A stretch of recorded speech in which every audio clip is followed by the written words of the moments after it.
టీటీడీకి డబ్బులు ఏదైతే వస్తాయో డబ్బులు 10% మించి ప్రైవేట్ బ్యాంకుల్లో జమ చేయకూడదు. ఇది రూల్. ప్రైవేట్ బ్యాంకుల్లో టీటీడీ డబ్బులు 10% మించి జమ చేయకూడదు. This is the rule in TTD. Chandrababu హయాంలో కమిషన్లకు కక్కుర్తిపడి చంద్రబాబు నాయుడు ఆదేశాలతో చంద్రబాబు నాయుడు గట్టిగా సిఫార్సు చేయడంతో 1300 కోట్లు ఎస్ బ్యాంక్ లో చంద్రబాబు నాయుడు పెట్టించారు. ఎస్ బ్యాంక్ లో, ప్రైవేట్ బ్యాంక్ లో 1300 కోట్లు పెట్టించారు.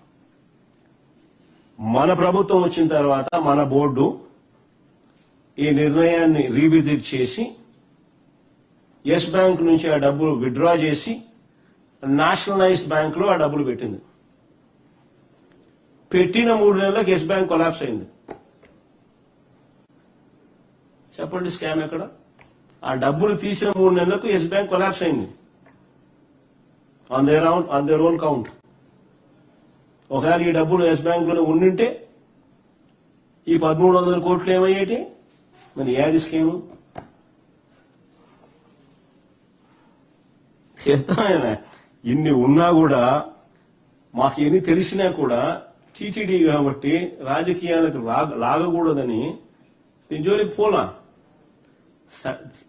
సరిదిద్దినాం, ప్రాబ్లమ్స్ సాల్వ్ చేసినాం, సరిదిద్దినాము, ఆ తప్పులు జరగకుండా చేసినాం, కానీ రాజకీయాలు చేయలే.